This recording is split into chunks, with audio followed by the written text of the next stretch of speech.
జనవరి అయింది. అంటే వాళ్ళు చెప్పిన దానికంటే 3 సంవత్సరాలు లేటుగా చేశారు. నిర్మాణం జరిగింది. దానివల్ల చాలా ఖర్చులు వచ్చాయి. ఒకటేంటే వాళ్ళు ఆల్రెడీ ఒక చెప్పాలంటే ఒక సెకండ్ హ్యాండ్ మిషన్ వేరే ప్లాంట్ కోసం కేటాయించిన దాన్ని బిహెచ్ఎల్ వాళ్ళు తీసుకొచ్చి ఈ ప్లాంట్కి ఇచ్చారు.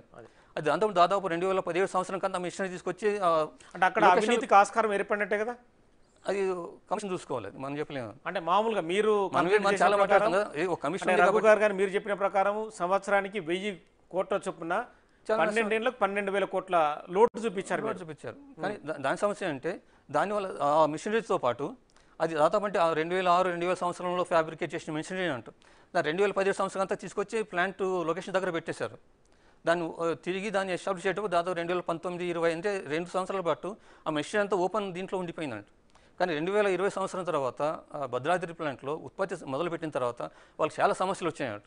అంటే ఏ దేశంలో ఏ పవర్ ప్లాంట్కి రాని సమయంలో ఆల్రెడీ వాళ్ళకు సెకండ్ హ్యాండ్ మిషనరీ వాడుతున్నట్టే ఉందండి, కొత్త మిషనరీ వాడుతున్నట్టు. భద్రాద్రి పవర్ ప్లాంట్ పరిస్థితి ఏంటి సార్ ఇప్పుడు? అంటే చాలా గందరగోళంలో ఉన్నదండి. సరిగ్గా మిషన్ నడవడం లేదు, దాని వారి రిపేర్లకే ఖర్చులు అయిపోతున్నాయి. అంటే పవర్ ఉత్పత్తి పరిస్థితి ఏంటి? పవర్ శాతం అంటే ప్రతి పవర్ ప్లాంట్ అగ్రిమెంట్ లోపల మిషన్ చేసేటప్పుడు అందులో స్పేర్ పార్ట్స్ కూడా సప్లై చేయాలంటే కొంత 4%. ఆ 4% దాదాపు 5-6 సంవత్సరాల వరకు ఉపయోగంలో కాదు. కానీ ఇప్పుడేమంటే అప్పటికే వాళ్ళు ఇచ్చిన స్పేర్ పార్ట్స్ అన్నీ అయిపోయి వీళ్ళు బయట కొంటున్నారు స్పేర్ పార్ట్స్. అంటే ఆ ఖర్చు ఇంకా అధికం అన్నట్టు. అంటే ఇటు పర్యావరణ రకంగా దాని నుంచి నష్టము, ఇటు ఆర్థికంగా కూడా దాన్ని వచ్చే విద్యుత్ ఉత్పత్తి ఖర్చు రాను పెరుగుతుంది కాబట్టి నష్టం జరుగుతుంది. అది ఒకటి. ఇంకొకటి 3వ పేజీకి వెళ్ళండి. దానితో పాటు భద్రాద్రి ప్లాంట్ లొకేట్ చేసి కూడా చూడండి సార్. ఈఆర్సీ తీర్పు వెలువడినచో వారు ఎలక్ట్రిసిటీ అప్లైట్ ట్రిబ్యునల్ అప్పీల్ చేసుకోవచ్చు. ఛత్తీస్గఢ్ నుంచి రాష్ట్ర విద్యుత్ సంస్థలు కరెంటు కొనుగోలు చేయడంపై నాటి తెలుగుదేశం ఎమ్మెల్యే శ్రీ రేవంత్ రెడ్డి గారు తెలంగాణ ఈఆర్సీకి తగిన అభ్యంతరాలు తెలియజేయడం జరిగిందని ఇక్కడ ఆరోపణ చేస్తున్నాడు. ఆయన ఆక్షేపణలు పరిగణలోకి తీసుకున్న తర్వాత తెలంగాణ విద్యుత్ సంస్థలు చెప్తున్నాడు అన్నది క్లియర్గా లేదు. జనరల్ కామెంట్స్ ఇస్తున్నారు అందులో, కానీ ఏ ప్లాంట్ గురించి చేసిన నాకు గుర్తున్నంత వరకు రేవంత్ రెడ్డి గారు గడిచిన సంవత్సరం ఇప్పుడు రాష్ట్రంలో రాజకీయ మార్పుల కారణంగా రేవంత్ రెడ్డి గారు ముఖ్యమంత్రి బాధ్యతలు స్వీకరించడం జరిగింది. తదనంతరం రేవంత్ రెడ్డి గారి ప్రభుత్వం గొప్ప విద్యుత్ విజయాలను సాధించిన గత ప్రభుత్వానికి దురుద్దేశాలను ఆపాదిస్తుంది అనేది శ్వేతపత్రాలను విడుదల చేయడం జరిగిందని ఇక్కడ ఆరోపణ. అలాగే రాష్ట్ర శాసనసభలో చర్చలు కూడా జరిగాయి. ఎలక్ట్రిసిటీ రెగ్యులేటరీ సంస్థలు వెలువరించిన తీర్పులపై ఎంక్వైరీలు చేయకూడదన్న, ఎంక్వైరీ కమిషన్లు వేయకూడదన్న కనీస ఇంగితాన్ని కూడా రేవంత్ రెడ్డి ప్రభుత్వం కోల్పోయిందనేది చెప్తున్నారు. అంటే మామూలుగా జ్యుడిషియరీ కమిషనర్ వేయకూడదు అనేది అక్కడ క్లియర్ గా కేసీఆర్ అంటున్నాడు. కానీ అది ఎంతవరకు వాస్తవం, ఎంతవరకు? ఇప్పుడు జస్టిస్ నరసింహారెడ్డి కమిషన్ వేసింది రెగ్యులేటరీ కమిషన్ ఇచ్చిన ఆర్డర్లను వెరిఫై చేయమని కాదు. ఇంతలో ఆయా యాదాద్రిలో కానీ భద్రాద్రిలో కానీ అట్లాగే ఈ ఛత్తీస్గఢ్ నుంచి కొంటున్న విద్యుత్ లోపల ఎటువంటి ఏమన్నా సరైన ఈ పద్ధతులు ఫాలో చేశారా లేదా, దానిలో లాభ నష్టాలు ఏమున్నాయి దాన్ని విచారించడం. కానీ తెలంగాణ రెగ్యులేటరీ కమిషన్ సరిగ్గా పనిచేసిందా లేదా అన్నది జస్టిస్ నరసింహారెడ్డి కమిషన్ గారి టర్మ్స్ ఆఫ్ రిఫరెన్స్లో ఉన్నది కాదు.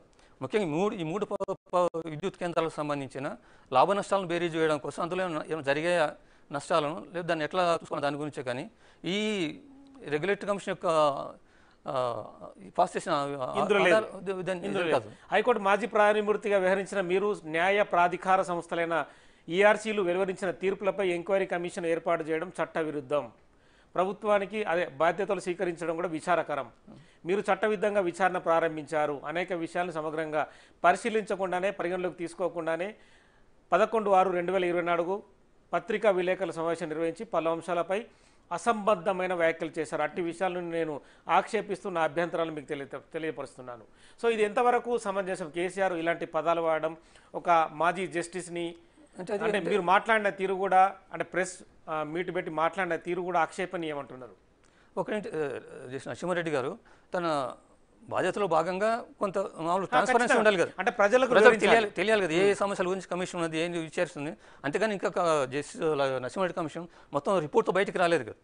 బయటకు వచ్చిన తర్వాత దాన్ని మంచి చెడ్డ గురించి చెప్పొచ్చు. కానీ ఇంకా ప్రాసెసింగ్ నడుస్తున్నది కాబట్టి ఈ స్థాయిలో ఇటువంటి దురుద్దేశాలను ఆపాదించడం సరైనది కాదు అనుకో. ఒకసారి 4వ పేజీకి వెళ్ళండి. ఒక్కసారి ఇక్కడ చూడండి సార్. అసాధారణ పరిస్థితుల్లో కొన్ని అసాధారణ నిర్ణయాలు తీసుకున్నాం మేమంటున్నాడు. కరెంటు విషయంలో ఆనాటి తెలంగాణ అసాధారణ సంక్షోభంలో ఉందంటున్నాడు. 2014 నాటికి సబ్ క్రిటికల్పై ఎలాంటి నిషేధం కానీ నియంత్రణ కానీ లేదనేది మాజీ ముఖ్యమంత్రి చెప్తున్న పరిస్థితి. 2017 వరకు అమల్లో ఉండే పంచవర్ష ప్రణాళిక కూడా సబ్ క్రిటికల్ థర్మల్ ప్లాంట్లు నిర్మించుకోవచ్చని పేర్కొంది. ఇది ఎంతవరకు వాస్తవం ఈ పాయింట్? ఇది ఇది ఒకటి అంటే అలాంటిది ఉందా పంచవర్ష ప్రణాళికలో? పంచప్రణాళిక 2017 వరకు సబ్ రేటులు వాడవచ్చు. అంటే అప్పుడే 2017 కానీ ముందు కూడా ఫ్యూచర్ని కూడా ఆలోచించాలిగా ఇక్కడ. 2017లో ముందు కూడా అప్పుడే సూపర్ క్రిటికల్ నడుస్తున్న విద్యుత్ ప్లాంట్లు ఉన్నాయి భారతదేశంలో. ఓకే, అంటే ఏ సంవత్సరం నుంచి ఉంది సూపర్ క్రిటికల్ పవర్? చాలా కాలం, చాలా 20-30 ఏళ్ళ నుంచి నడుస్తుంది విదేశాల్లో దేశం కూడా. కానీ తెలంగాణలో ఆంధ్రప్రదేశ్ లోపల ఈ కొత్తగా వచ్చిన ప్లాంట్లన్నీ కూడా సూపర్ క్రిటికల్గా వస్తున్నాయి. ఇంకా తెలంగాణలో ఎన్టీపీసీ చేపట్టబోతున్నది, అది ఇంకా సూపర్ క్రిటికల్ అన్నట్టు. ఇప్పుడు 800 మెగావాట్లు రీసెంట్గానే వాళ్ళు స్టార్ట్ చేశారు. అది ఇంకా సూపర్ క్రిటికల్ కూడా ఇంకా హయ్యర్ టెక్నాలజీ అన్నట్టు. సో అది ఆ సాంకేతిక నడుస్తున్నది. కాబట్టి ఈ సబ్ క్రిటికల్ కంటే సూపర్ క్రిటికల్ మంచి టెక్నాలజీ కాబట్టి 2017 తర్వాత దాన్ని వాడకూడదు అన్నది. ఇక్కడ కూడా చూడండి సార్, విద్యుత్ కేంద్రాలపై ఎలాంటి ఆంక్షలు లేవన్న వాస్తవాన్ని కూడా మీరు విస్మరించారనేది డైరెక్ట్గా ప్రశ్నిస్తున్నాడు. కేంద్ర ప్రభుత్వ మరియు రాష్ట్ర ప్రభుత్వాలకు చెందిన అవసరమైన అన్ని చట్టబద్ధ సంస్థల నుంచి అనుమతులు ఆమోదాలు పొందిన తర్వాతనే Bhadradri sub critical thermal station పని ప్రారంభించాం. విజయవంతంగా నిర్మాణం చేసి ప్రజలకు అంకితం చేసిన పరిస్థితిని మీరు మర్చిపోయాడని చెప్తున్నారు. చెప్పాలంటే ఎంతవరకు ఇది ఇప్పుడు అంటే Bhadradri sub critical power plant ద్వారా తెలంగాణ ప్రజలకు ఎంతవరకు ఉపయోగపడుతుంది? దానివల్ల మీరు ఇప్పుడే చెప్పారు ఆల్రెడీ అసాధారణ పరిస్థితి, అసాధారణ నిర్ణయాలు కదా 2014లో ఉన్నది. కానీ ఈ నిర్ణయం అసాధారణ పరిస్థితులకు ఏ విధంగా కూడా అది ఇది ఆన్సర్ కాదన్న. ఎందుకని ఆన్సర్ కాదంటే, ఎందుకంటే అంటే 2014లో సమస్యలు ఇమీడియట్గా ఇవి తీర్చవు. కొద్దిగా మామూలుగా అంటే 36 నెలలు పడుతుంది మామూలుగా ఒక విద్యుత్ పవర్ ప్లాంట్ నిర్మాణానికి. కానీ బిహెచ్ఎల్ దీనికోసం ఆల్రెడీ వాళ్ళ దగ్గర మెషినరీ ఉన్నది కాబట్టి మేము 24 నెలల్లోనే పెడతామని వీళ్ళకు హామీ ఇచ్చారు. దాని మీద అంటే 2015లో మొదలు పెడితే 2017కి అంతా అంటే 2017 మార్చి లోపల పెడతామన్నారు. కానీ వాళ్ళు అక్కడ వాతావరణ సమస్యల వల్ల, ఎందుకంటే భద్రాద్రి పవర్ ప్లాంట్ పెట్టిన లొకేషనే అది ముంపుకు గురయ్యే ప్రాంతం, అంటే లొకేషన్ కూడా వీళ్ళు సరిగా నిర్ణయం తీసుకోలేదు. ఓకే, దానివల్ల ప్రతి సంవత్సరం మామూలు చిన్న వర్షం వచ్చినా కానీ ఆ ప్లాంట్ లోపలికి నీళ్ళు వస్తున్నాయి. ఏది భద్రాద్రి పవర్ ప్లాంట్ దగ్గర దాంతో భారీ వర్షం వస్తే ఆ పవర్ ప్లాంట్ నిర్మాణం అంటే అక్కడ పవర్ ఉత్పత్తి అనేది ఆగిపోవడమే, చాలా ఇబ్బందులు గురి. దాంతోపాటు ఇప్పుడు పోలవరం ప్రాజెక్ట్ వస్తున్నది. పోలవరం ప్రాజెక్ట్ మొత్తం కంప్లీట్ అయితే బ్యాక్ వాటర్స్ ఇది డైరెక్ట్ ఇక్కడికి వస్తుంది కాబట్టి లొకేషనే చాలా తప్పు లొకేషన్ అన్నట్టు. అంటే వేరే దగ్గర పెట్టవలసిన ప్లాంట్ అక్కడ పెట్టడం వల్ల ఈ వాతావరణ సమస్యలన్నీ వచ్చి అందుకే నేషనల్ గ్రీన్ ట్రిబ్యునల్ దాన్ని స్టాప్ చేయమని చెప్పింది చాలా కాలం. ఏది ఆ Bhadradri plant national tribunal commission నోటీసులు ఇచ్చిందా? నోటీసులు ఇచ్చింది. దాంతో 2017 వరకు వీళ్ళు అక్కడేమీ పనులు చేయలేదంట. 2017 తర్వాతనే నేషనల్ గ్రీన్ ట్రిబ్యునల్ పర్మిషన్ ఇచ్చిన తర్వాత అంటే కొన్ని చర్యలు తీసుకున్న తర్వాత వాతావరణానికి సంబంధించి పర్యావరణానికి సంబంధించి వీళ్ళు అక్కడ పవర్ ప్లాంట్లను కట్టడానికి పర్మిషన్ ఇచ్చారు. అంటే 2017 తర్వాతనే అక్కడ పవర్ ప్లాంట్ నిర్మాణం జరిగింది. ఒకసారి 5వ పేజీకి వెళ్ళండి. 5వ పేజీలో చూడండి సార్, తప్పు చేసిందని వ్యాఖ్యలు చేసి దురుద్దేశాలను ఆపాదిస్తున్నారు. ఈ అంశాన్ని విచారించి విచారణను మీరు కోల్పోయారంటున్నాడు ఎల్ నరసింహ. మీరు బాధ్యతల నుంచి విరమించుకోవాలని విజ్ఞప్తి చేస్తున్నారు. అది రాజకీయంగా వచ్చేసే ఇవన్నీ దానికి. భద్రాద్రిలో సబ్ క్రిటికల్ ప్లాంట్ వల్ల కలిగే అదనపు బొగ్గుబారాన్ని తెలంగాణ జెన్కోలోని నెగోషియేషన్స్ కమిటీ అలాగే వాళ్ళ అంబులెన్స్ ఫార్ములా ద్వారా అంచనా వేసి BHELతో సంప్రదింపులు జరిపి క్యాపిటల్ ఎక్స్పెండిచర్లో 400 కోట్లను తగ్గించామంటే చెప్పేది 400 కోట్లు ఎందుకు తగ్గించారంటే వాళ్ళు కంపేర్ చేసుకున్నారు. అంటే సబ్ క్రిటికల్ ప్లాంట్కి అయితే ఇంత అవుతుంది, సూపర్ క్రిటికల్ ప్లాంట్కి అయితే ఇంత అవుతుంది కాబట్టి అంటే వాళ్ళు అప్పుడు కూడా KTPS-7 ప్లాంట్ పెడుతున్నారు కదా దానితో పోల్చుకున్నారు. అంటే KTP అప్పుడు ఈ రాష్ట్ర ప్రభుత్వం మామూలుగా చెప్పాలంటే 2014-15 లోపలే అప్పటి కేసీఆర్ ప్రభుత్వం BHELతో అగ్రిమెంట్ ఎంటర్ అయ్యాయి. అంటే 6000 మెగావాట్లు విద్యుత్ సామర్థ్యం ఉన్న ప్లాంట్ని తెలంగాణలో పెట్టాలని. అందులో భాగంగానే KTPS-7 భద్రాద్రి యాదాద్రి వచ్చాయి. KTPS-7 800 మెగావాట్లు, భద్రాద్రి 1000 మెగావాట్లు, ఇది 4000 మెగావాట్లు, మొత్తం అంటే దాదాపు 6000 మెగావాట్లు. అందులో భాగంగా దాంతోపాటు అక్కడ KTPS-7 కాస్ట్ను దీంతో కంపేర్ చేసుకున్నారు. చేసుకుని ఇది ఇంకా తక్కువ, ఇది లోయర్ టెక్నాలజీ కాబట్టి తక్కువ ధరకు ఇవ్వండి అని అందుకు 400 కోట్లు తగ్గించారు. కానీ వీళ్ళు 400 కూడా దాన్ని తగ్గించలేదు. 400 కోట్లు తీసుకోకుండా దాంతో పోల్చుకుంటే ఇక్కడ కొన్ని అంటే దీన్ని గ్రీన్ ఫీల్డ్ ప్రాజెక్ట్ అంటారు భద్రాద్రిని. KTPS ఆల్రెడీ అక్కడ KTPS 1, 2, 3 అన్నీ ఉన్నాయి కాబట్టి అక్కడ కొన్ని సదుపాయాలు ఉన్నాయి. కానీ ఇక్కడ కొత్త సదుపాయాలు కావాలి కాబట్టి దీనికి ఇంకా 400 కోట్లు అదనంగా ఖర్చు అవుతుంది కాబట్టి ఈ 400 కోట్లు ఆ 400 కోట్లను అడ్జస్ట్ చేసుకున్నారు. ఓకే, అంటే వాళ్ళ సొంత జేబులోకి పోయినాయి. అంటే నిజంగా 400 కోట్లు తగ్గలేదు. అదే ఇప్పుడు ఈ అంటే రాష్ట్రానికి భారీ నష్టం వాటిల్తున్నట్టు మీరు చేసిన వ్యాఖ్యలు అసమంజసం. కనీస పరిజ్ఞానం ఉన్న ఎవరు కూడా వాటిని అంగీకరించరు. మీరు విచారణ అర్హతను కోల్పోయారు, ఈ బాధ్యత నుంచి విరమించుకోవాలని విజ్ఞప్తి చేస్తున్నాను. భద్రాద్రి థర్మల్ పవర్ ప్లాంట్ నిర్మాణం చేపట్టే దశలో తెలంగాణ రాష్ట్రం విద్యుత్ లోట్లో ఉందని మళ్ళీ చెప్తూ 2014లో రాష్ట్రం ఏర్పడిన తర్వాత తెలంగాణ ఎంతటి తీవ్ర సంక్షోభం, అలాగే మిగతా అప్పటి తెలంగాణ నేషనల్ గ్రిడ్ కనెక్ట్ కాకుండా కేవలం దక్షిణ గ్రిడ్లో ఉందని చూపిస్తున్నాడు. ఒకసారి 6వ పేజీకి వెళ్ళండి. సో ఇలాంటి అంశాలను ఎలా చూడొచ్చు సార్? మీరేమో super power critical power plant అనేది ఖచ్చితంగా పెట్టాల్సిందనేది మీరు కూడా పలుసార్లు చెప్పిన పరిస్థితి. ఇప్పుడు ఇది కాబట్టి ఇప్పుడు 2014 చెప్తున్నది కూడా అంటే దక్షిణ భారతం విద్యుత్ తీసుకురావడానికి ట్రాన్స్మిషన్ ఫెసిలిటీ లేదు. అది 2017 తర్వాతనే డిచిపల్లి టు నార్త్ ట్రాన్స్మిషన్ క్యారిడార్ వచ్చిందండి. అంతవరకు లేకపోతే ఛత్తీస్గఢ్ నుంచి పవర్ తీసుకురాము. కానీ 2016 లోపల అప్పటి విద్యుత్ శాఖ ప్రిన్సిపల్ సెక్రటరీ రెగ్యులేటర్ కమిషన్ ఉత్తరం రాశారు. అంటే 2016 నుంచి కొన్ని రోజుల లోపల నార్త్ సౌత్ లింక్ చేసే ట్రాన్స్మిషన్ క్యారిడార్ ఓపెన్ అవుతుంది కాబట్టి ఛత్తీస్గఢ్ నుంచి వచ్చే పవర్ యొక్క కాస్ట్ ఎక్కువ ఉన్నది కాబట్టి ఓపెన్ బిడ్ అంటే అప్పటికే ఉత్తర భారతంలో సర్ప్లస్ ఉన్న రాష్ట్రాల ఉత్తరప్రదేశ్ ప్రాంతంలో చాలా ప్లాంట్లు సర్ప్లస్ ఊరి మూలబడి ఉన్నాయి, ఉపయోగం లేక.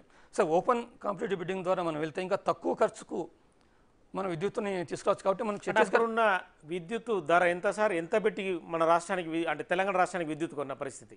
అప్పుడు దాదాపు ₹3, ₹3.5, ₹4 వరకు వచ్చేది అన్నట్టు. ₹4 అంటే తెలంగాణ రాష్ట్రం ఎంత పెట్టింది సార్ ఒక యూనిట్కి? అంటే మా ఆవరేజ్ అంటే ₹4.20 ఒకటి. అంటే ఇప్పుడు మామూలు ఛత్తీస్గఢ్ తీసుకుంటే అప్పుడే regulatory commission Chhattisgarh regulatory commission ఓ యూనిట్ అంటే టెంపరీగా ప్రొవిజనల్గా ₹3.90 టారిఫ్ నిర్ణయించింది. దాంతోపాటు అంటే మొత్తం వాళ్ళు ఏం చేస్తారు ఒరిజినల్ అగ్రిమెంట్ ప్రకారం ₹3.90 సప్లై చేస్తామని. కానీ కొన్ని నెలలు పోయిన తర్వాత దానికి వేరే ఖర్చులన్నీ కలపడం మొదలుపెట్టారు. ట్యాక్సులు, ఎలక్ట్రిసిటీ డ్యూటీ అని ఒకటి ఉంటుంది, తర్వాత స్టేట్ ట్రాన్స్ఫర్ అంటే మన ఎక్కడైతే తెలంగాణ ట్రాన్స్కో అట్లాగే ఛత్తీస్గఢ్ ట్రాన్స్కో ఉన్నది. ఒరిజినల్గా దాని ప్రకారం అంటే ఛత్తీస్గఢ్ ట్రాన్స్కో దాని ఖర్చులు వసూలు చేయదని అగ్రిమెంట్ ఒప్పందం. కానీ దాన్ని కూడా పక్కన పెట్టేసి ఆ స్టేట్ ట్రాన్స్మిషన్ యూటిలిటీ ఖర్చులు కూడా యాడ్ చేశారు. తర్వాత అక్కడున్న ఎంప్లాయీస్ పెన్షన్ బర్డన్ దాని మీద పెట్టారు.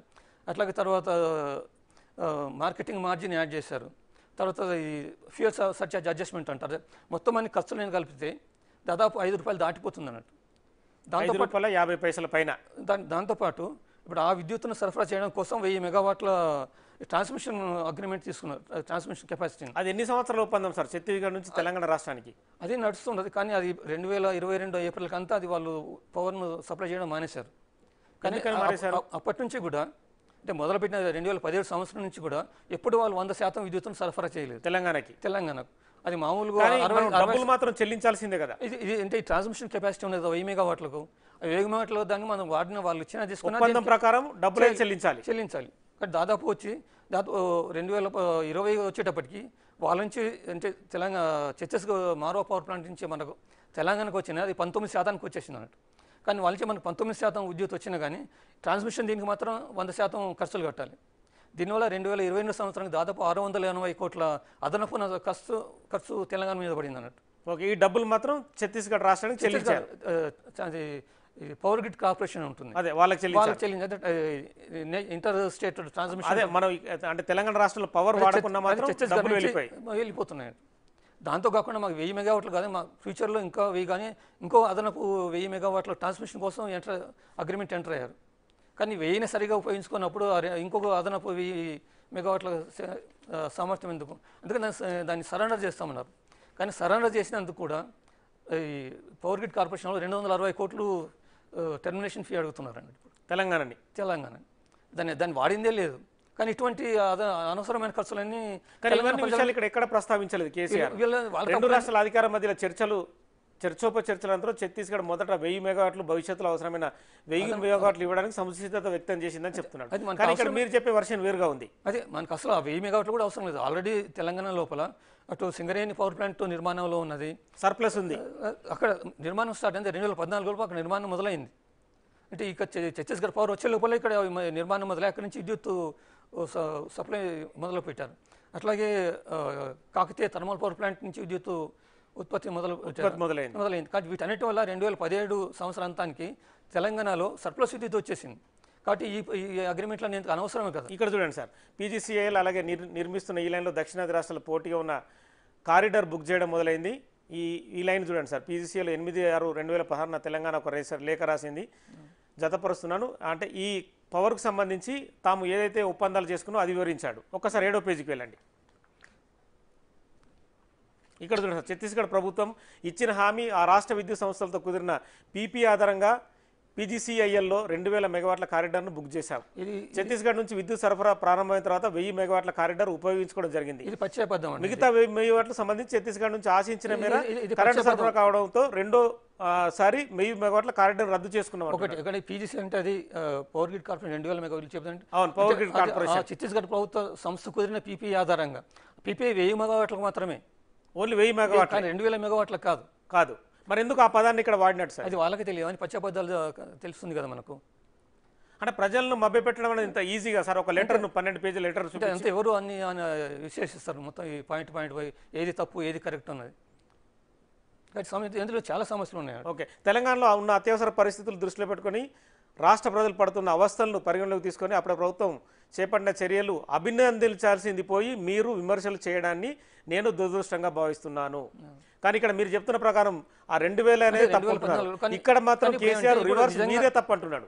ఇప్పుడు నిజంగా తెలంగాణ ప్రజల అవసరాలు ఉన్నప్పుడు అయితే అక్కడ భద్రాద్రిలో విద్యుత్ ఉత్పత్తి ఎప్పుడో మొదలు కావాల్సింది కదా. భద్రాద్రిలో ఎప్పుడు విద్యుత్ ఉత్పత్తి మొదలైంది? 2020 సంవత్సరంలో లేటుగా. అంటే 2017లో మొదలు పెడతామన్నారు. 2017 మార్చికంతా సబ్ క్రిటికల్ ఉపయోగించడానికి 2017 మార్చి డెడ్ లైన్ తర్వాత వాడు. కానీ వీళ్ళు ఇక్కడ ఉత్పత్తి ఎప్పుడు మొదలు పెట్టారు? జనవరి 2020లో అన్నట్టు. అంటే 3 ఏళ్ళు. కానీ దాని తర్వాత ఇంకొక సమస్య ఉన్నది. ఈ 3 ఏళ్ళ లోపల విద్యుత్ ఉత్పత్తి ప్లాంట్ పెట్టేటప్పుడు క్యాపిటల్ కాస్ట్ ఉంటుంది కదా, దాంతో ఇంట్రెస్ట్ డ్యూరింగ్ కన్స్ట్రక్షన్ ఉంటుంది. కానీ తక్కువ సమయంలో మీరు విద్యుత్ ఉత్పత్తిని ప్రారంభిస్తే ఈ ఇంట్రెస్ట్ డ్యూరింగ్ కన్స్ట్రక్షన్ అనేది తక్కువ ఉంటుంది. కానీ ఇది సమయం పెరిగితే ఇది పెరుగుతుంది అన్నట్టు. మొదటి ప్రపోజల్ ప్రకారం దాదాపు ఇంట్రెస్ట్ డ్యూరింగ్ కన్స్ట్రక్షన్ అనేది 860 కోట్లు ఎంతో ఉన్నది. కానీ ఇప్పుడు వచ్చేటప్పటికి అది 1900 కోట్ల పైన పెరిగింది అన్నట్టు. అంటే దాదాపు 1000 కోట్లు వీళ్ళ ఆలస్యంగా దాన్ని నిర్మించడం వల్ల తెలంగాణ ప్రజల మీద నష్టపోయినట్టు, అది వాళ్ళ మీద భారం అన్నట్టు. 1000 కోట్లు తెలంగాణ ప్రజలు భరించాలి కదా. ఎందుకంటే ఇటు బిహెచ్ఎల్ కానీ ఇటు జెన్కో కానీ సరైన చర్యలు తీసుకోకుండా సమయంలో విద్యుత్ ప్లాంట్ పెట్టకపోవడం వల్ల. చూడండి సార్, తెలంగాణకు ఒక వనరుగా ఉన్న సీలేరు విద్యుత్ కేంద్రాన్ని ఆంధ్రప్రదేశ్ గుంజుకుపోయింది. ఆంధ్రప్రదేశ్ నుంచి మన వాటాకు రావాల్సిన విద్యుత్ కూడా రాకపోవడం, ప్రైవేటు విద్యుత్ కేంద్రాల నుంచి తెలంగాణ వాటా తెలంగాణకు దక్కకుండా ఆంధ్రప్రదేశ్ ప్రభుత్వం పీపీఎల్ను రద్దు చేయడం, మరోవైపు కొనుక్కునేందుకు కూడా దక్షిణాది రాష్ట్రాలు ఎక్కడ కరెంటు లభ్యత లేకపోవడం అనేది చూపిస్తున్నాడు. అది మొత్తం దక్షిణ రాష్ట్రాలు అన్నీ ఫేస్ చేస్తున్న సమస్య. అప్పుడు 2014 సంవత్సరంలో దక్షిణంలో గుంజుకుపోయిందన్న పదం చూపించిండు. 8వ పేజీకి వెళ్ళండి ఒకసారి. ఇది సీలేరు విద్యుత్ ప్రాజెక్టు. సీలేరు అంటే అది వాళ్ళు ఏం చేస్తున్నారు, వీళ్ళు ఏం చేస్తున్నారు అన్న వీళ్ళు అడుగుతారు కదా, ఎందుకు అడుగుతున్నారు అని. ఇక్కడ చూడండి సార్, న్యాయ నిపుణులైన మీరు చట్టాల్లో పొందుపరచబడి ఉన్న అంశాలను కూడా పరిగణలోకి తీసుకోకుండా న్యాయ ప్రాధికార సంస్థలపై కూడా ఇలా వ్యాఖ్యానాలు చేయడం విచారకరం. దీన్ని బట్టి నా దృష్టింత వరకు జస్టిస్ నరసింహారెడ్డి గారు ఎక్కడ రెగ్యులేటరీ కమిషన్ మీద ఎక్కడ కామెంట్ చేయలేదు. కానీ దీన్ని బట్టి చూస్తే ఈ వ్యవహారంపై విచారణ అర్హతను కూడా మీరు కోల్పోయినట్టు స్పష్టమవుతోంది. మీరు ఈ బాధ్యతల నుంచి విరమించుకోవాలని మళ్ళీ వాడిండు. అది సమస్య. కానీ సమస్య అంటే ఎక్కడ జస్టిస్ నరసింహారెడ్డికి అంటే కమిషన్కి ఇచ్చిన టర్మ్స్ ఆఫ్ రిఫరెన్స్లో ఇక్కడ రెగ్యులేటరీ కమిషన్ యొక్క నిర్ణయాలను వెరిఫై చేయమని కానీ దాన్ని అసెస్ చేయమని లేదు. ఈ 3 పవర్ ప్లాంట్కి సంబంధించిన బాగోగులు ఏమన్నట్టు వాటిని ఎగ్జామిన్ చేయమని. అవును. కానీ దానితో పాటు ఏంటి, ఈ మొత్తం ఒక భద్రాద్రి ప్లాంట్ ఒక్కటే తీసుకున్నా కానీ ఒరిజినల్ ప్రపోజల్ ప్రకారం టోటల్ క్యాపిటల్ కాస్ట్ దాదాపు 7,000 కోట్లు ఉండాలి. 7,000 కోట్లు. కానీ ఇప్పుడు వచ్చేటప్పటికి అది 10,000 కోట్లు దాటింది. మళ్ళీ 3,000 కోట్లు నష్టమే కదా సార్. అది భారం కదా. దాంట్లోపల మీరు ఇప్పుడు ఇంట్రెస్ట్ డ్యూరింగ్ కన్స్ట్రక్షన్ కదా, అది ఒకటి. కానీ టోటల్ ఖర్చు లోపల కూడా దాదాపు ఈ 7,000 కోట్ల లోపల 5,000 కోట్లు వీళ్ళ మెషినరీకి అయితే బిహెచ్ఎల్కి, ఇంకా 2,000 కోట్లు సివిల్ వర్క్స్ అన్నట్టు. ఇది జెన్కో వాళ్ళు చేయవలసినవి. కానీ బిహెచ్ఎల్ వాళ్ళకు మెషినరీకి వస్తున్న కాస్ట్ వాళ్ళు పెంచలేదు, అంత 5,000 కోట్లే ఉన్నాయి. కానీ వీళ్ళు వస్తున్న 2,000 కోట్ల సివిల్ వర్క్స్ అది డబుల్ అయిపోయి అది కూడా భారమైంది. అది దాదాపు 1,500 కోట్లు అదనంగా వీళ్ళు ఖర్చు పెట్టారు. ఎందుకు ఖర్చు పెట్టారు అన్నది లెక్కలో లేదు. అక్కడ చూడండి సార్, ఈ దృష్ట్యా కూడా మీరు ఈ వ్యవహారంపై విచారణ జరిపే అర్హత కోల్పోయారు, అందువల్ల స్వచ్ఛందంగా విరమించుకోవాలి. మళ్ళీ చెప్పాడు.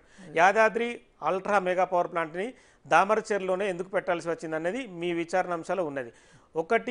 ఒక విద్యుత్ కేంద్రాన్ని ఎక్కడ స్థాపించాలనేది రాష్ట్ర ప్రభుత్వ విచక్షణకు సంబంధించిన విషయం. అనేక విషయాలు పరిగణలోకి తీసుకున్నదే అని చెప్తున్నాడు. కానీ ఇంజనీరింగ్ సమస్య వచ్చింది. ఇటు భద్రాద్రి కానీ యాదాద్రి కానీ 2 ప్లాంట్ల లోపల లొకేషన్ పెద్ద సమస్య అయింది. 2 లోపల కూడా లొకేషన్ సమస్య కాబట్టి కొన్ని civil society groups national green ట్రిబ్యునల్కి వెళ్ళాయి. అవును, అందుకే ఇందాక చెప్పినట్టుగా నేషనల్ చాలా అభ్యంతరాలు తెలిపింది. ఒక దామర్చర్ల ప్లాంట్ కూడా దాదాపు 1-2 నెలలకి మాత్రమే ఎన్విరాన్మెంటల్ క్లియరెన్స్ ఇచ్చారు. అంతే. అంతే. ఇక్కడ చూడండి సార్, స్థలాన్ని ఎంపిక చేస్తూ తెలంగాణలో ప్రధాన విద్యుత్ కేంద్రాన్ని గోదావరి ఒడ్డునే ఉన్నాయి అంటున్నాడు. ఒకసారి 10కి వెళ్ళండి. అదే ఇప్పుడు తెలంగాణ మెయిన్ సమస్య భద్రాద్రి తెలంగాణ ఒడ్డునే అంటే మరీ మీరు ఒడ్డున చెప్పిన తీసుకొచ్చి ప్రకారం పెట్టారన్నట్టు. పోలవరం కట్టినా కూడా అంటే బ్యాక్ వాటర్ వచ్చి మునిగిపోతుంది, మునిగిపోతుంది. భారీ వర్షం ఇప్పుడు వచ్చినా మామూలు మునిగిపోతుంది. మామూలు చిన్న వర్షాలు వస్తున్నాయి, వాళ్ళు చాలా సమస్యలు. అదే విద్యుత్ ఉత్పత్తి జరపడం కష్టం అక్కడ. ఇక్కడ చూడండి సార్, కానీ 10వ పేజీలో ఒక్కసారి చూడండి సార్, థర్మల్ పవర్ ప్లాంట్ల నుంచి భారీగా ఫ్లైస్ వెలుపడుతుంది. తామరచెల్లో నిర్మించేది 4000 మెగావాట్ల భారీ థర్మల్ ప్లాంటు కనుక దీని నుంచి పెద్ద మొత్తంలో ఫ్లైస్ వెలుపడుతుంది. దాన్ని ఎక్కడ పెట్టుకోలేము, పారేయలేము. ప్లాంట్ నుంచి ఇది వెంటనే బయటకు పోవాల్సి ఉంది. ఫ్లైస్ను వాడుకునేది ప్రధానంగా సిమెంట్ పరిశ్రమలు. ఇది దామరచెరులో సిమెంట్ పరిశ్రమలు ఉన్నాయి కాబట్టి అక్కడ పవర్ ప్లాంట్ నిర్మాణం చేసినాం యాదాద్రి అని చెప్తున్నారు. కానీ అది ఒక సమస్య అంటే ఇప్పుడు వస్తున్న కొత్త రెగ్యులేషన్స్ ప్రకారం దాదాపు అన్ని కోల్ బేస్డ్ థర్మల్ ప్లాంట్స్లో కూడా వాళ్ళు 100% ఫ్లై యాష్ని వాడేటట్టు ఒప్పందం ఉంది. ఉంది, వాళ్ళ మీద స్టిపులేషన్స్ ఉంటాయంట. Yes. అది వీళ్ళు ఎక్కడ పెట్టినా కానీ అది వాడుకోవాలి. ఇంకో సమస్య అంటే యాదాద్రి సింగరేణి నుంచి వీళ్ళు బొగ్గు రావాలి, కానీ సింగరేణి నుంచి దాదాపు 600 కిలోమీటర్ల దూరం ఉన్నది. మనకు ఇక్కడ రవాణా పరంగా దాని నుంచి కూడా ఈ ప్రతి టన్నుకు దాదాపు 850 రూపాయల కంటే ఎక్కువ ట్రాన్స్పోర్ట్ కాస్ట్ ఎక్కువ అవుతుంది, భారం పడుతుంది. భారం పడుతుంది. ఒక్కసారి 11కి వెళ్ళండి.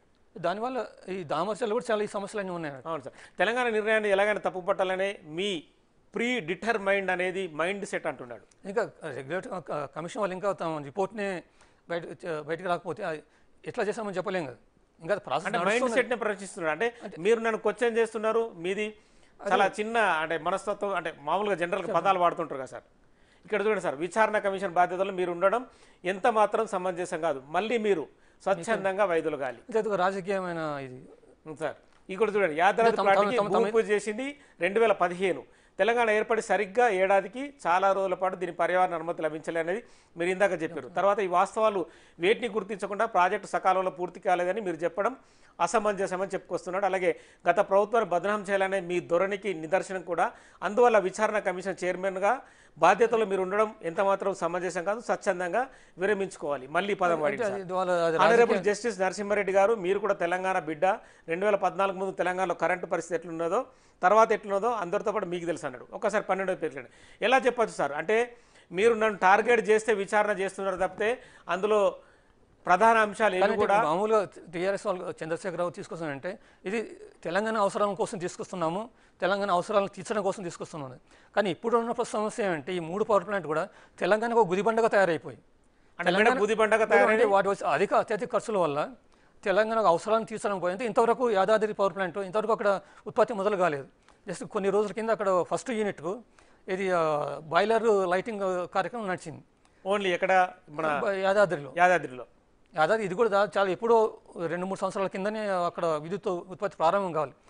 ఇంతవరకు ఎందుకు ప్రారంభం కాలేదంటే అది వీళ్ళు ఇటు నేషనల్ గ్రిడ్ ట్రిబ్యునల్ యొక్క తప్పు కాదు, లేకపోతే ఇటు వేరే అంటే అక్కడ సమస్యలు లేవుతుంది ప్రజలు కాదు, వీళ్ళు సరైన ప్రణాళిక లేకపోవడం, ప్రాతిపాదికన చేయకపోవడం సరైన తప్పు. ఇక్కడ చూడండి సార్, రాజకీయ కక్షతో నన్ను అప్పటి ప్రభుత్వాన్ని అప్రతిష్ట పాలు చేయడానికే కాంగ్రెస్ ప్రభుత్వం విచారణ కమిషన్ ఏర్పాటు చేసింది.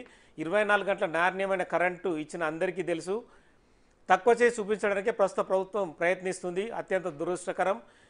2024 జూన్ 15లో నా అభిప్రాయాలను మీరు సమర్పించాలని అనుకున్నాను. కానీ ఎంక్వైరీ కమిషన్ సాంప్రదాయాలకు విరుద్ధంగా విచారణ పూర్తి కాకముందే మీరు విలేకరుల సమావేశం నిర్వహించి తెలంగాణ రాష్ట్రాన్ని తెచ్చి 10 ఏళ్లు పాలించిన నా పేరును ప్రస్తావించడం, లోక్సభ ఎన్నికల నేపథ్యంలో నేను వ్యవధి అడిగితే దాన్ని కూడా దయతలిచి ఇచ్చినట్టు మాట్లాడడం నాకు బాధ కలిగించింది. విచారణ అనేది ఒక పవిత్రమైన బాధ్యత, ఒక గ్రంథం లాగా చెప్తున్నారు. అదే కమిషన్ మొత్తం ఫైనల్ రిపోర్ట్ బయటకు వచ్చి అప్పుడు చెప్పొచ్చు కమిషన్ సరిగ్గా చేసిందో లేదు.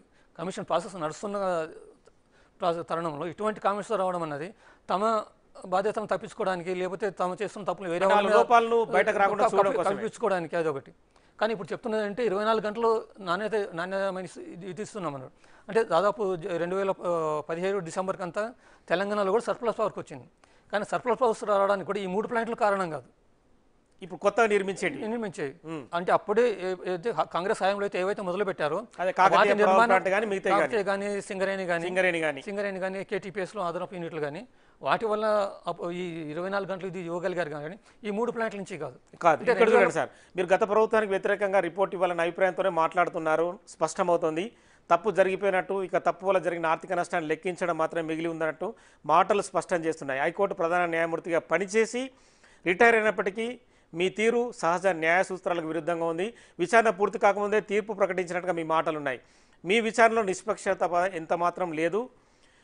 ఇప్పుడు నేను మీ ముందు హాజరై ఏం చెప్పినా ప్రయోజనం ఉండదు. పైన పేర్కొన్న అన్ని అంశాల పరిగణలోకి తీసుకొని మీరు ఎంక్వైరీ కమిషన్ బాధ్యతల నుంచి స్వచ్ఛంగా మళ్ళీ అదే ఏమి నిజంగా సార్ జరిగింది అంటే ఒక మాజీ ముఖ్యమంత్రిని విచారించే క్రమంలో ఇది మాజీ మామూలుగా ఎవరైనా సరే ఇది మాజీ ముఖ్యమంత్రి విచారించడం లేదు కదా, కొన్ని సమస్యలు ఉన్నాయి, అవి సరిగా అంటే వాటిని వీళ్ళు ఎట్లా జరిగింది అనేది భాగంగా దాన్ని తెలుసుకోవడం కోసం ఎవరెవరైతే నిర్ణయాలు తీసుకున్నారో వాళ్ళ నుంచి వాళ్ళ రెస్పాన్స్ అడుగుతుంది, కానీ మీరంతా తప్పు చేశారు అని చెప్పడం లేదు కదా. కానీ రెస్పాన్సిబిలిటీ ఇక్కడ ఫీల్ గా అయినట్టుగా కనిపిస్తలేదు కదా సార్ 12 పేజీలు లేక. తప్పించుకోవడానికే సమస్య అండి ఇది కాదు, ఇది యాక్చువల్గా జరిగింది, ఇందువల్ల ఖర్చులు పెరిగింది, మొత్తం డీటెయిల్గా కమిషన్ ముందు ప్రజెంట్ చేసి ఉంటే ఇంత సమయం ఇవన్నీ తెలిసేది కదా, ప్రజలు కూడా తెలిసేది కదా నిజంగా ఏం జరుగుతున్నది. ఒక భద్రాధారం తీసుకుంటే ఎందుకు 7,000 కోట్ల ఖర్చు 10,000 కోట్లకి ఎరిగింది, అది ఎందుకు వివరిస్తే సరిపోయేది కదా. అట్లా ఎందుకు యాదాద్రి కూడా ఎప్పుడో 3 సంవత్సరాల కింద ప్రారంభించగాల్సింది, ఇంతవరకు కూడా ఎందుకు ప్రారంభం కాలేదు, ఏం సమస్యలు డీటెయిల్గా. కానీ యాదాద్రికి ఇప్పటికి కూడా ఒక రైల్వే లైన్ నిర్మాణం అనేది జరగకుండా నిర్మించడం అనేది ఎంతవరకు అది కరెక్ట్ అనేది అంటే మీకు తెలిసిన ప్రకారం అంటే మామూలు దాదాపు 50-60 సంవత్సరం నుంచి జెన్కో విద్యుత్ పవర్ ప్లాంట్లు పెడుతున్నది, ఎట్లా దానికి అవసరమైన విద్యుత్తును భూమిని సేకరించాలని వాళ్ళకి తెలుసు కదా రూల్స్, మరి ఎందుకు వాళ్ళు సరైన రూల్స్ ఫాలోగా. ఇప్పుడు అప్పుడు రైల్వే లైన్ సంబంధించి ఎందుకు వచ్చిందంటే సమస్య, ఎవరైతే భూములు కోల్పోతున్నారో వాళ్ళు కోర్టుకు వెళ్ళారు, కోర్టులో అక్కడ జడ్జి కూడా వాళ్ళ బాధితుల ఆర్గ్యుమెంట్ని సరే అని చెప్పి ఒకవేళ పవర్ కమిషన్ భూమి సేకరణ ఆఫ్ చేశారన్నట్టు. వీళ్ళు సరైన పద్ధతి చేసింటే ఆ సమస్య వచ్చేది కదా కదా, అవును అది డిలే అయ్యేది కదా కదా. తప్పు మీరు సరైన పద్ధతి మీరు ఫాలో కాలేదు, ముందు ఏదైతే అనుమతులు తీసుకోవాల్సింది సరైన పద్ధతిలో ఎక్కడ వెళ్ళలేదు. అంటే ఒక పవర్ ప్లాంట్ నిర్మాణం జరిగేటప్పుడు ఈ ప్లేస్ లో పెడితే నష్టం ఎంత లాభం ఎంత అనేది కూడా చూసుకోవాలి. మేమే మొత్తం చట్టం అంతా మేము చెప్తే అది నడుస్తుంది, మా ప్రభుత్వం చెప్పింది మీరు ఎక్కడ పెడితే అక్కడ పెట్టాలి, ఒక బిల్డింగ్ కట్టాలంటే నేను చెప్తే బిల్డింగ్ కట్టాలనే ప్రాతిపదికన జరిగింది. నేను చూసి ఇక్కడ ప్లాంట్ పెట్టాలంటే అక్కడ ప్లాంట్ పెట్టాలంటే సరైనదా లేదా, అది పర్యావరణానికి భవిష్యత్ తరాలకు కూడా ఉపయోగపడే విధంగా కూడా నిర్మాణం జరగలేదు అనేది అర్థమవుతుంది. పర్యావరణానికి అనుకూలంగా ఉండాలి కదా, ఎక్కడ పెట్టాలో సరిగా ఆలోచించి అని చూడాలి. కానీ ఒకసారి హెలికాప్టర్లు వెళ్ళి చూసేసి అక్కడ బాగుంది అక్కడ పెట్టాలని చెప్పేస్తే అది సరైనది కాదు కదా. మొత్తం అందరి నిపుణుల ఒపీనియన్స్ తీసుకొని ఇంజనీరింగ్ నిపుణులు కానీ టెక్నికల్ నిపుణులు కానీ తీసుకొని సరైన ప్రాంతంలో సరిగా పెడితే ఇన్ని సమస్యలు వచ్చేవి కాదు కదా. పవర్ కమిషన్ ముందు హాజరు కాననేది లేఖలో స్పష్టంగా తెలియజేసిండు.